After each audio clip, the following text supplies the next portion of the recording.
Magandang araw na naman pong muli sa inyong lahat mga ka-vlog, boss, idol, regular viewer, silent viewer at kasama na rin po ang lahat ng mga OFW. Ang gagawin ko naman po ngayon ay maglalagay po ako ng body ground. So ito po yung wire po na ilalagay kong body ground.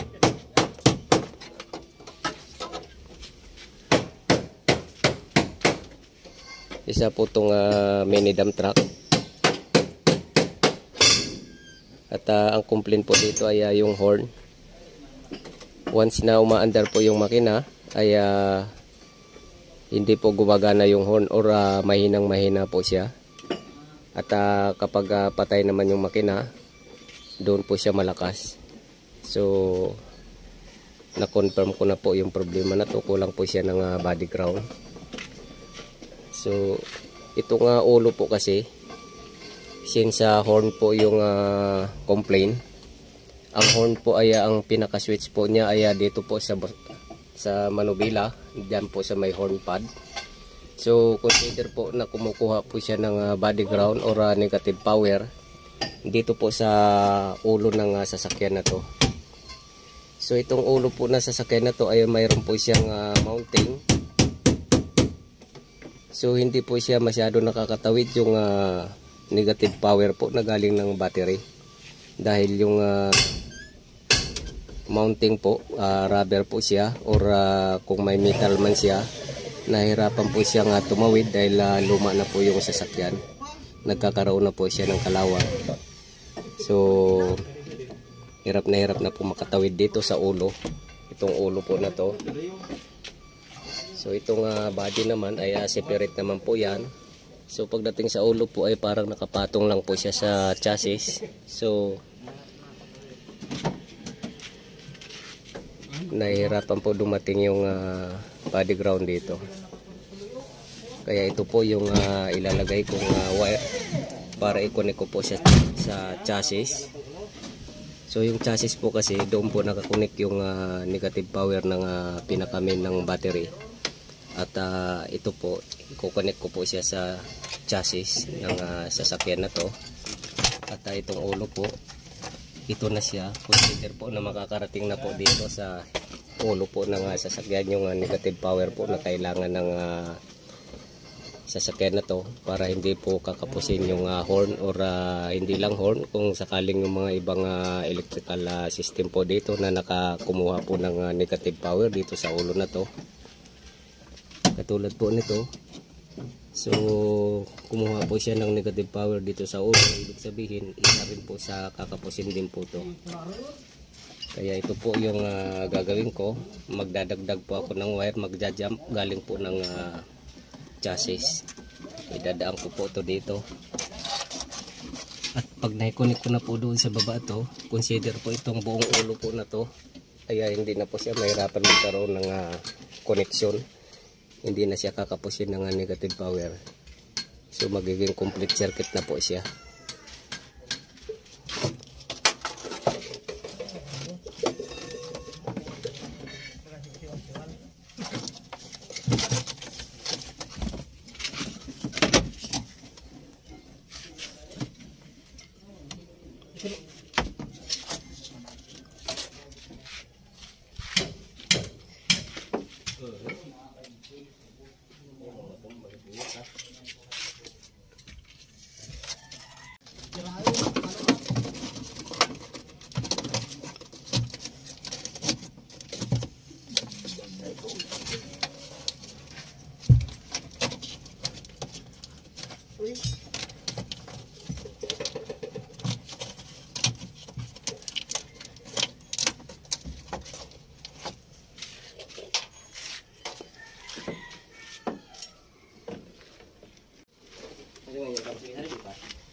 langaw. Iswela. Iga iswila patal.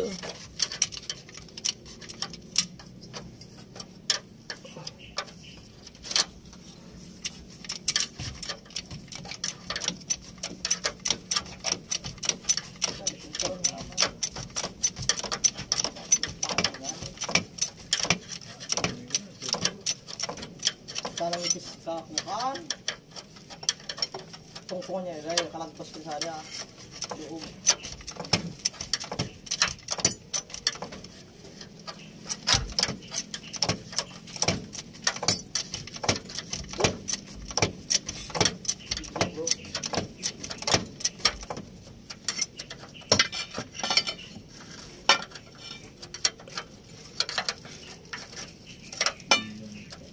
Nakita ko ba yung lamang loob mo? Bunsi.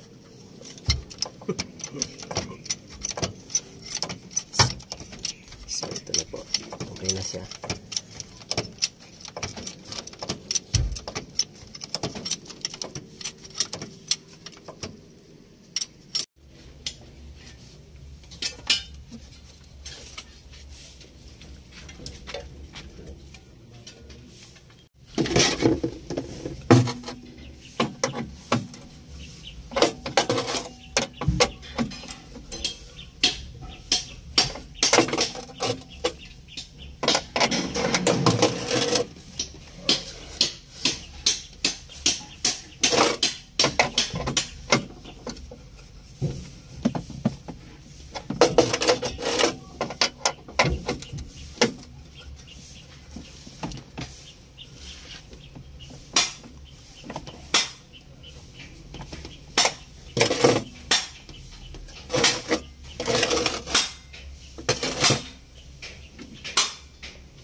So ayos na po itong nilagay kong